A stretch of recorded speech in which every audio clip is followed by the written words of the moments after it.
Unfortunately, like with a lot of cars when we get in here, I'm imagining we're going to have to undo some previous shop's work and also find some surprises. Why don't we take a look at the work we did and some of the surprises we found right now. 2007 Honda S2000 here in the shop today. Why is an S2000 in the shop? So although we're not known to be specialists in this chassis, we do have a lot of experience with this chassis itself. I've had a previous customer car. We did a AP2 into AP1 swap plus Vortex supercharger. Done a lot of general maintenance, a handful of clutches. So I actually do have quite a bit of experience with the S2000. For me, this is one of my greatest of all time cars. Back, I believe in 1999 when the AP1 S2000 was released, 9,000 RPM redline, which was astronomical for a street car of the time. Also, highest horsepower per liter. This is only, AP1 was a 2-liter, and that was around 220 or 240 horse. And just to give you guys some context, I believe the car to beat it 12 years later was the Ferrari 458. And so keep this in mind, the same company that makes the Honda Odyssey minivan held the highest production car horsepower per liter. And it took 10 more years for the minivan company to get beat by Ferrari. So also really unique about this vehicle, why it's such a beloved tracker canyon car, is that it's a front midship. And so when we think of midship, we typically think engine in the back, but in this case, front midship, because the engine sits so far back, it actually sits back behind the front axle.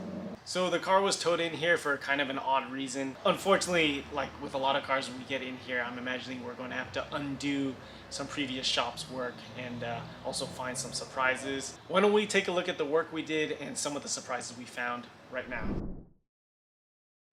So why is this S2000 at the shop today? The customer initially had the concern where the clutch pedal was rock hard, and we verified that you could not step on the clutch. The clutch pedal was completely solid. Apparently, 2 owners ago, this car had the clutch done 20k miles ago. So I'm a little bit surprised. Why don't we go see what we found? Alright, first thing as always, if you've been a customer with the shop before, we always do a multi-point inspection complimentary. So in this instance, we just bundled in the diagnostic labor along with the multi-point inspection. Kind of one and the same in this case. So one thing to make sure that the clutch system wasn't hydraulically locked, when I took off the clutch slave cylinder, I pressed it in and made sure that that thing could actually press in and then go out by itself. To make sure that the clutch hydraulic system wasn't, hydro locked for some reason. Also inspected the clutch master cylinder. Really common, if they leak, they're gonna leak inside the cabin. So on a lot of cars, I'll peek my head under the dash with a flashlight and see if there's fluid leaking out the back of the clutch master cylinder. Or other times it'll leak down on the firewall and you'll see the paint bubbling because brake fluid will eat the paint. We took off the clutch slave cylinder, took off this boot that protects the push rod for the clutch slave, and we found the throwout fork was actually jammed in there. It was mechanically locked. That's why our clutch pedal was rock hard. On this design, you can pull the fork out and then it just clips back in. So I clipped the fork back in, and the fork to move freely, which is actually not good. I took the fork back out one more time, looked in there with my eyes, and I thought I saw a broken throwout bearing. So to confirm, I grabbed our borescope, which we usually do for the RTV inspection, but very useful tool, borescope, especially for this kind of stuff where you can't see in there. So put the borescope camera in there, and sure enough, I found the throwout bearing had separated in 2 pieces. At this point, we need to see what's going on inside.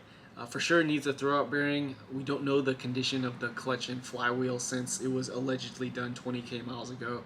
So we got authorization to remove the transmission.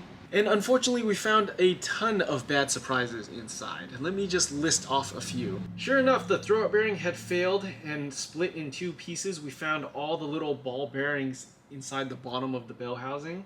The clutch friction disc, all the internal springs were loose, and you could tell they were rubbing on something, so they had rub marks and they were damaged. Pilot bearing was heavily worn. When you turned the pilot bearing, it was really gritty and hard to turn on the inside. I said that it was hard to turn. Apparently this thing doesn't turn at all.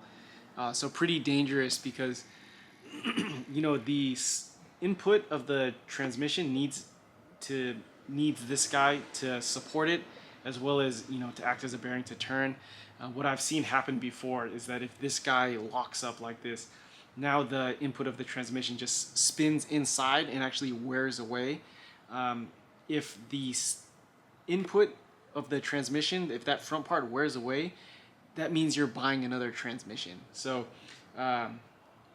very cheap part, very important job. Every single clutch job, even if we determine the clutch is good and we can reuse the old clutch, I'm still replacing the pilot bearing and the throwout bearing. And there was no lubrication found on any of the clutch or transmission components, such as the release bearing carrier, any of the splines. Everything that needed to be lubricated inside the bell housing was absolutely dry, which tells me this was a very poor clutch job. And you'll see as the story progresses and we dig deeper into the car, there's more and more evidence of poor workmanship with the car. The clutch was not the only thing. So we ended up getting authorization for the customer. We put in a Exedi OEM clutch kit in the car, which includes a brand new pilot bearing, brand new release bearing. The customer opted to resurface the OEM flywheel. Again, that flywheel probably only had 20,000 on it, but I think due to poor workmanship, the clutch and the rest of the items were all prematurely worn. All new flywheel, all new pressure plate bolts, just good practice and very cheap insurance. We always put new hardware inside the clutch assemblies. Almost all new inside. The retainer, the fork carrier and spring, all brand new. Again, another good practice thing when doing a clutch job. Transmission and rear differential fluid service. We bled the clutch hydraulic system. 20K miles ago, it also looks like the other shop put in a rear main seal. Two problems with that rear main seal.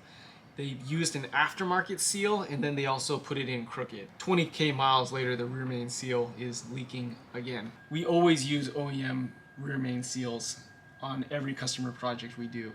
There's some aftermarket rear main seals that I guarantee you can just throw in the garbage. They're gonna leak right away.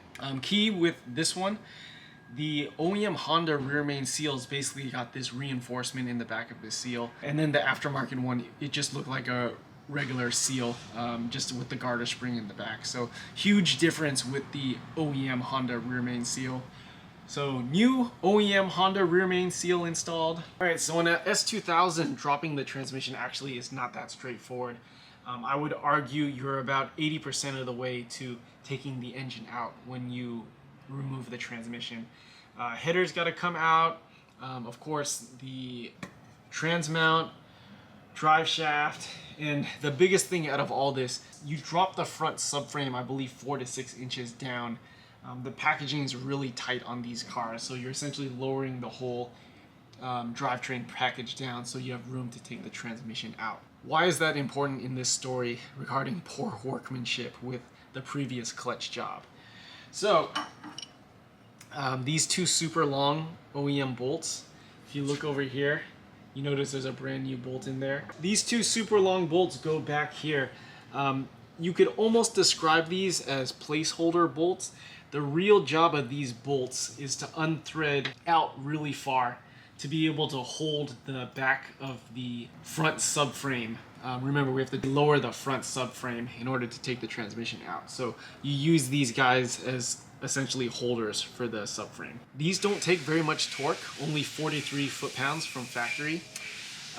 When we took these out, the threads out of the frame came out with these guys, and all the threads were messed up on these bolts as well. I think a couple things probably happened. I guarantee you the other shop, instead of torquing these to spec, they just da-da-da-da-da-da-da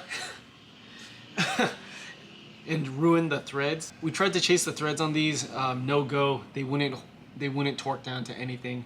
We ended up drilling the frame out and installing helicoil repairs and buying 2 new bolts from Honda, and so we were able to torque the bolts to spec. Totally a disaster when I saw the threads come out with these bolts. Some other tomfoolery, drive shaft bolts. These are all Allens, very easy to strip out. These are the drive shaft bolts for both sides, the trans and the differential side. If you notice, this is not a drive shaft bolt. This came from something else. If we paint a picture, probably the previous shop either lost one of these or stripped out the Allen and they found some random bolt that they thought was good enough. Ridiculous. On the one side, we got 6 new drive shaft bolts. And then you guys got to be careful. This is a 07 AP2. AP2 drive shaft bolts are actually thicker in diameter than AP1. If we go back here, we'll notice the customer has got this classic Grady dual catback exhaust. The issue we have is that the catback gasket from OEM, this is a donut gasket. This gasket was completely missing when we got the car. Ends up, if you have an aftermarket catback, you have to use a aftermarket flat 3-bolt gasket. If you buy the OEM donut gasket from Honda, it's not going to work. It only works with the OEM catback. So we got a new gasket in there, as it should be. We'll look at some other things the customer requested us to install. Pretty fancy. This is a transmission mount from Spoon. It's reinforced on the bottom, and then it also includes these rubber mounts. Up in the front, these engine mounts are also from Spoon. We also installed those for the customer. This car has a little more than 100K on it. A few other things the customer requested. Valve adjustment, pretty important. We found that all the valves were loose on this car. When you do a valve adjustment, the valve cover's got to come off. So we replaced the valve cover gasket, did the spark plug tube seals. The owner wasn't sure when the last time the spark plugs has been done. So simple enough, we took one spark plug out to inspect it, and it looks like the spark plugs were still in good condition. So we didn't do spark plugs on this visit, although according to the Honda service manual, spark plugs are due at around 100,000 miles. But yeah, it doesn't hurt to change your spark plugs early, especially if you were to, you know, use your car for like track use, canyon use, harder driving, any of this sort of severe duty service. I would almost recommend even half that service interval for spark plugs, maybe even less.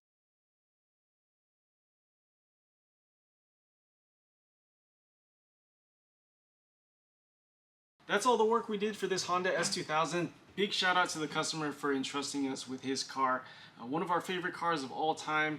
I'm happy that we were able to get that resolved for him, especially, unfortunately for him, after a string of bad shops have literally let him down and left him stranded in that car. I mean, literally, having to call the tow truck. If you're in the Bay Area and need maintenance for your S2000, check out our website below, linked in the description. Fill out the Contact Us form, and we'd be happy to help you out. Hey guys, thank you for watching. If you liked this video, make sure to check out this next video where a customer brought his car to a shop who could do it cheaper. Why don't we see how that turned out?